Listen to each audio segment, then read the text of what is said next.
Thank you, everybody. So for those that don't know you, how would you introduce yourself? How should we know you?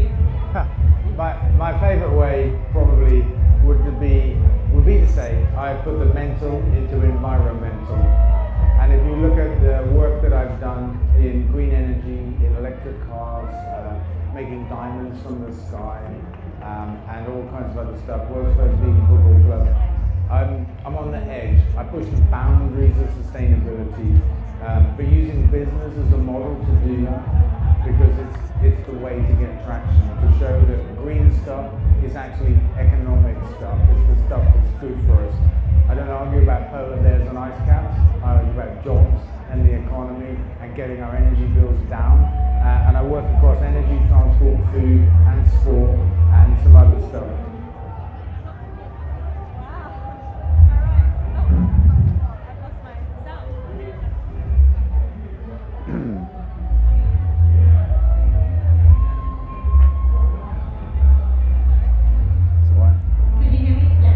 You're back.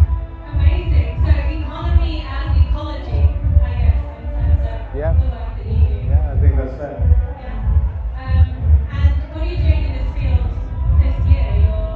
It's 40 years from the Battle of Beanfield. So Yes. tell us a little bit about that. About the Battle of Beanfield or what I'm doing here? What you're doing here. Okay, so I'm here with an outfit called Fairies.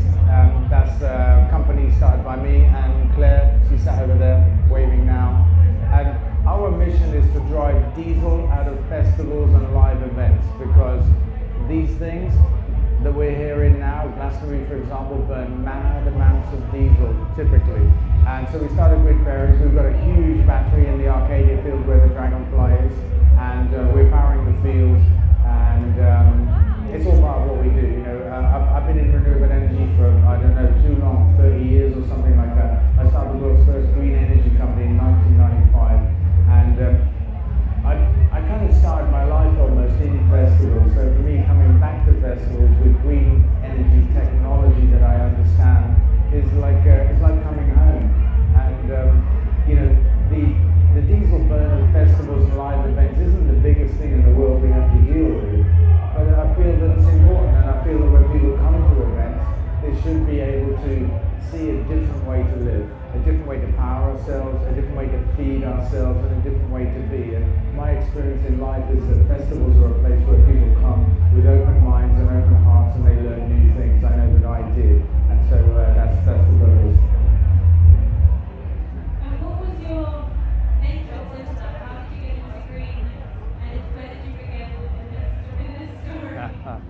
Well, I lived in the 1980s for the whole decade. I lived on the road, which kind of like takes us back to the Battle of Beanfield in a way. And I dropped out at the beginning of the 80s. I just didn't want to live in a town. I didn't want to live a conventional life. Like quite a few people back then.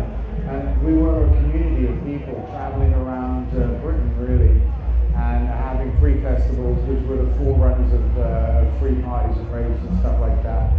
In the early 80s, and I began to use wind energy to power my life towards the end of that decade, so I became familiar with green energy. As a kid, I was always concerned about sustainability, so I think it's probably innate. And the Battle of the Beanfield itself was 1985, so it's 40 years like this year, almost to the day, almost. And that was an event that we're here to talk about, I think, right? I'll give it a go. I mean, it's not a nice thing for me to think about. I did talk last night about it. I watched a film about it. It's really quite a traumatic thing to relive. But what happened was the most extreme violence by the police against people of our country. People who were trying to get to Stonehenge, to the kind of annual festival that happened there for the solstice. It was just after the miners had been trashed by Margaret Thatcher and the police.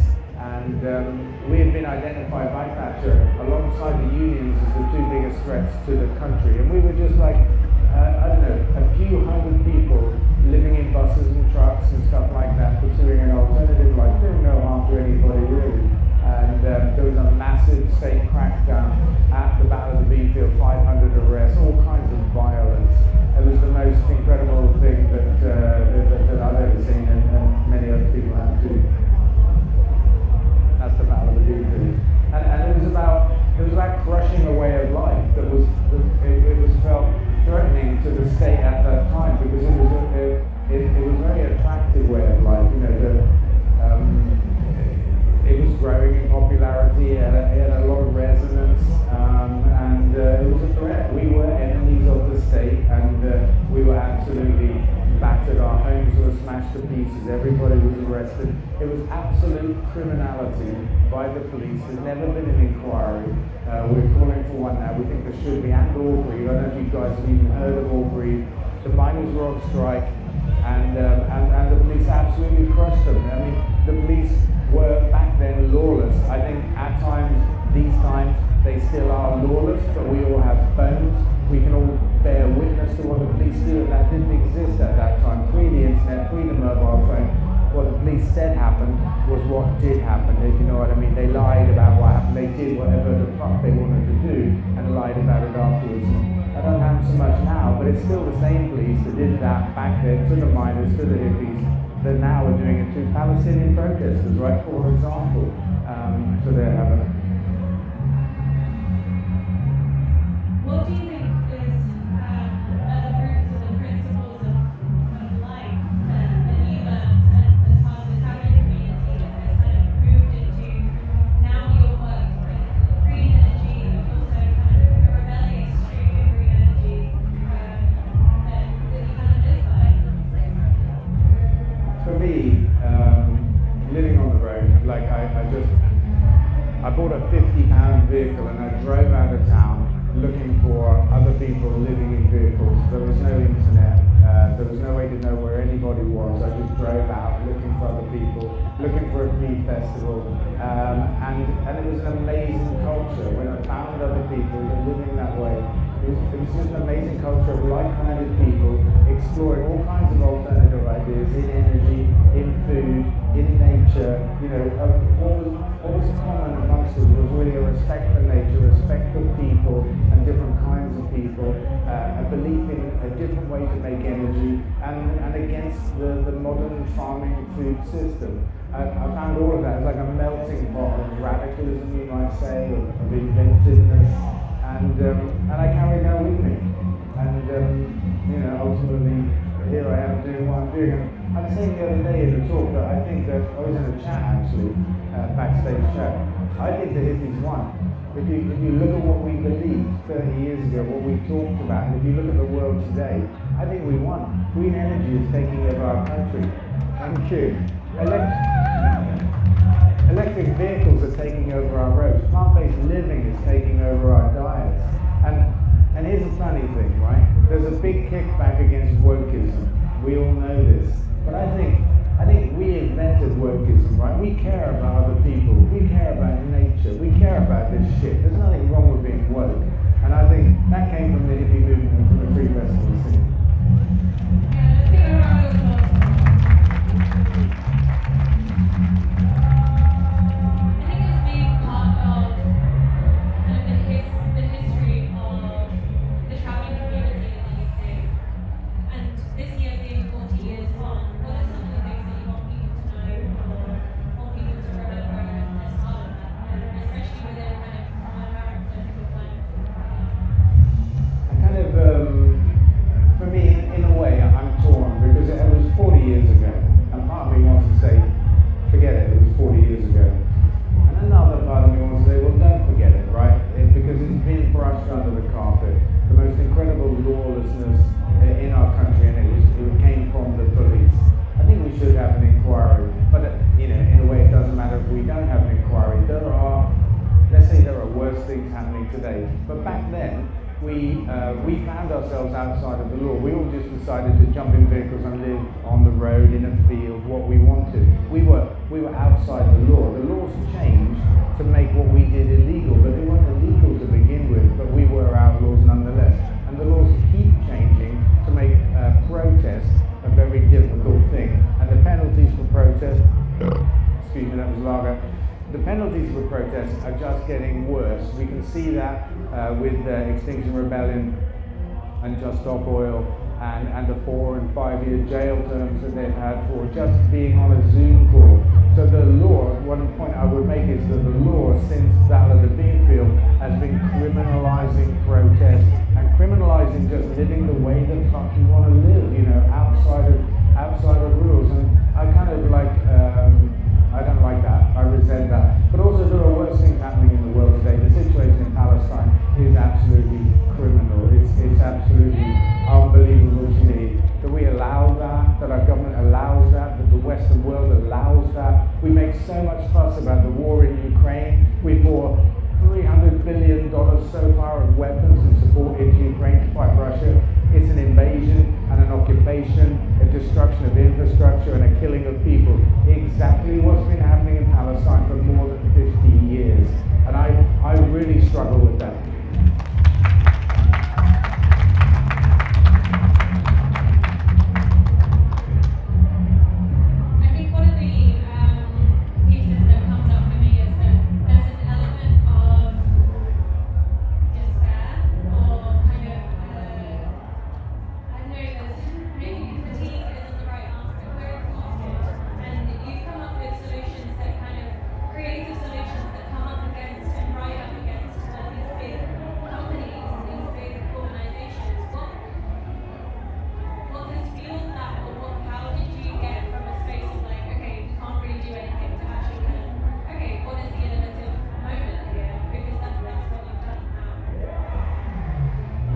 Honestly, I don't know.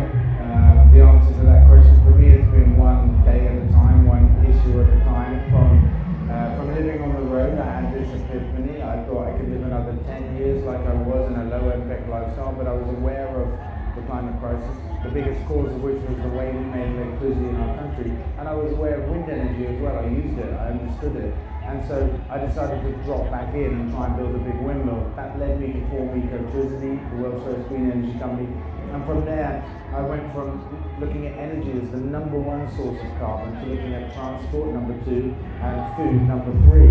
And then making room for nature. And if you look at energy, transport, and food, that's 80% of all our carbon emissions. And for me, it seems hyperlogical just to tackle those things, to find technical and commercial answers, different ways to do all of those things. One of my favorite messages, the mission that I'm on, is to say to people, and I think it's really important, we don't have to give stuff up. To get to net zero, to get to green living, we just have to find another way to do everything. Whether it's burgers, cars, football, even diamonds, we can find another way, and that's my game. Let's give a round of applause for that.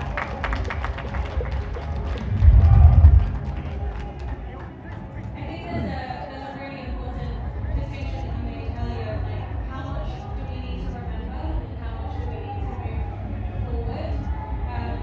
And I hear you kind of, I'm in two minds about it. Well, where are you now in terms of here, 40 years, you're showing the film in different places, you're having these discussions in different places.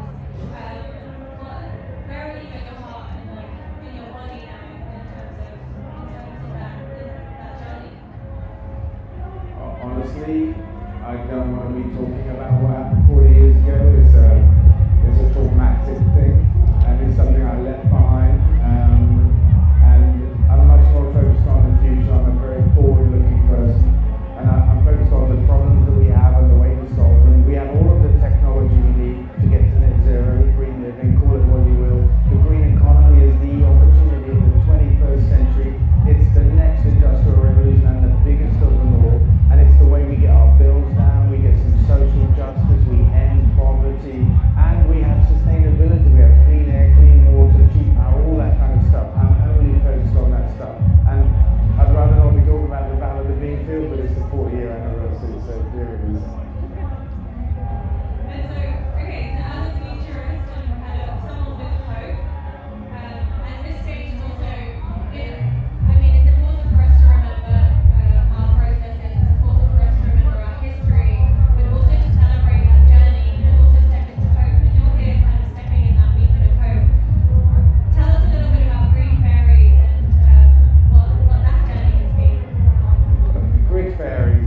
it's a bit of fun.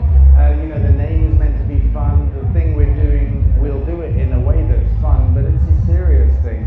And literally, the name came from the idea that there's an issue with powering festivals, live music events and festivals. Even in the middle of London, in Hyde Park, Victoria Park, for example, there's an issue. You think the grid is all around, but they bring generators in and burn millions of litres of diesel. Anyway, that's the problem. And our answer is, we're the grid fairies. We come along, we wave our magic wand, and we bring an answer to that problem. And that's what we're about, having fun, doing something seriously useful. And that's a good way to live life. Yeah, I think that's kind of, a lot of people come into this field and think we're just having fun. We're doing deep work, deep ceremonial work, dancing on the floor, working the land and being there. So I really appreciate that. And there's nothing wrong with having fun, right? Nothing.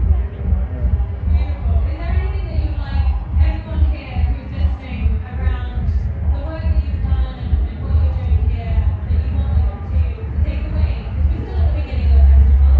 There's an awareness, we're still here with our bodies and minds before the weekend comes. So maybe, what would you like them to take into the rest of the festival? That's a great question, actually, because I think most of you in the audience, you'll care about nature, you'll care about animals, you care about racism. I wonder if you care about speciesism. And I want to say to you, if you don't already, stop eating animals. Stop eating meat and dairy, because it's the single biggest driver of the climate crisis, the nature crisis, and the human health crisis. And it's simple speciesism. We love pets, we love all kinds of animals, but some of us eat them as well, because some animals are better than other animals, and I find that to be a problem. But the biggest difference we can all make is to give up eating meat and dairy. And the more we choose plant-based options, the more the big companies out there that make the food that we eat have to change what they make. The grassroots power that we all have is quite incredible, because every day we spend our money on three things. We power our homes, how we travel, and what we eat. And we get to choose which way the world goes round. So my big call to you all today would be to just stop eating meat and dairy, please. I don't care if you stop one meal a week, one meal a day. Eventually you'll get to be completely vegan, because you'll feel the benefits of it. And that's my big answer. And a round of applause for that.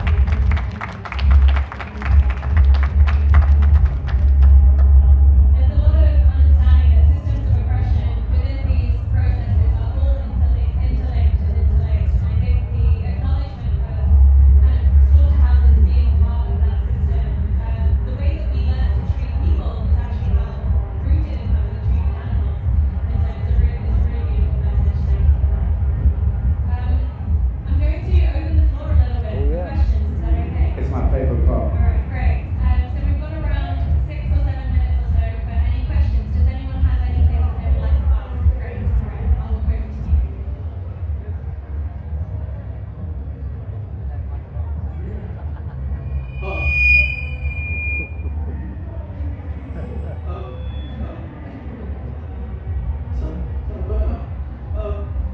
I love reading your book. I'm kind of really fascinated. There was a chapter about your battle with Thames Water, which is really interesting. The thing that bothers me about the way that some companies try to deal with it is this thing called green capitalism. I personally don't think there's anything such a thing. It's just capitalism. If I get it right, what you're doing isn't engaging in green capitalism. You're taking these guys on their own game in a different way. But I'd love to hear a little bit more. I think people here might about what happened and how you managed to beat Thames Water at their own game, if you know. Yeah, thank you. So I've had like a few battles in my life with people that value money more than anything else, and it's one of the one of the themes of my messaging, that I think that the pursuit of money is a waste of life, the pursuit of business is a waste of life, but I use business as a tool to bring change. So I take the best parts of capitalism, leave behind the worst parts, and all of the money that we make in all of the companies that I run goes back into the mission. We don't pay shareholder dividends, and we've grown from a one-man band to 1,000 people by not paying dividends and just really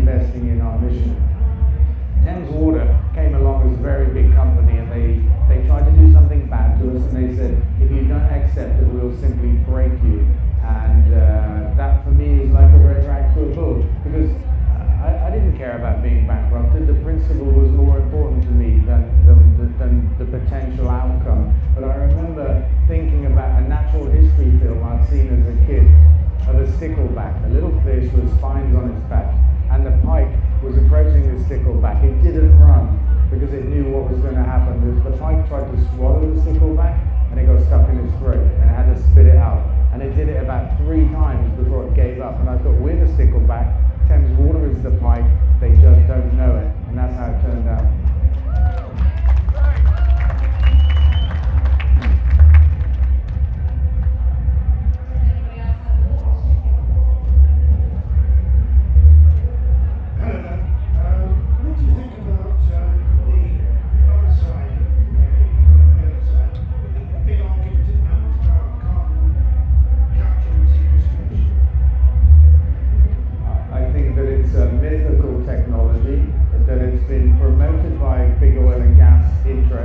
Because it allows business as usual. They say it's okay, we can burn this stuff because we can capture it later and lock it up.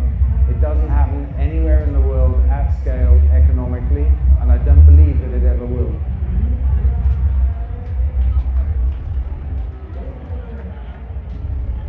we have another question? Right, a little bit forward. Hi there. I want to ask you about nuclear. How come it is that nuclear has been around since the 1950s? I think the solar panel was invented in the 70s.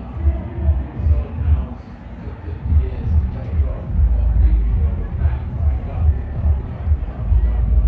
Becomes more and more expensive and more delayed, yet still all the institutions of our state and many other states support nuclear power. In fact, there's almost a nuclear renaissance.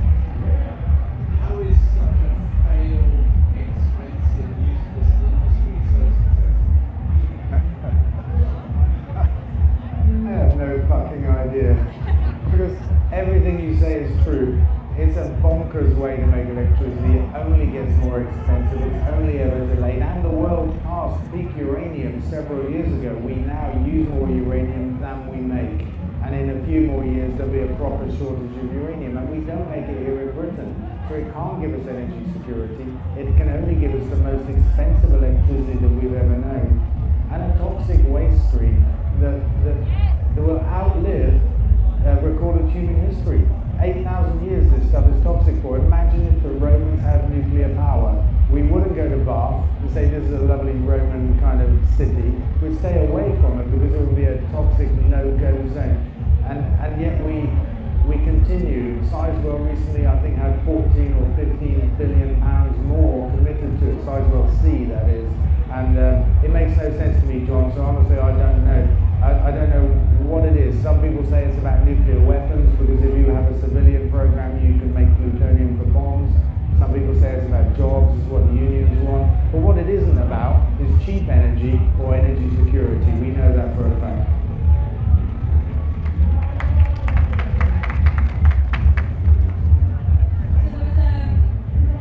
Sorry, is there any other questions before I wrap up? Beautiful.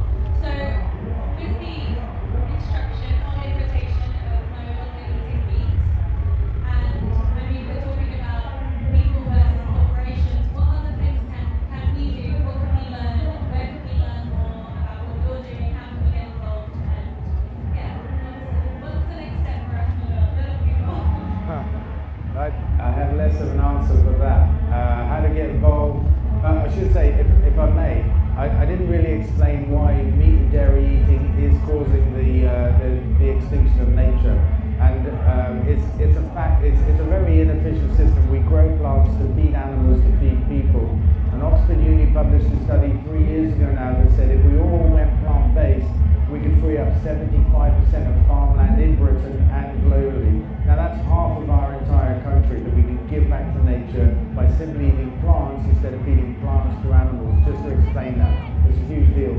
How can you get involved? I mean, start by changing what you eat. That's just my favourite thing because it's the biggest, simplest thing you can do and have the most impact.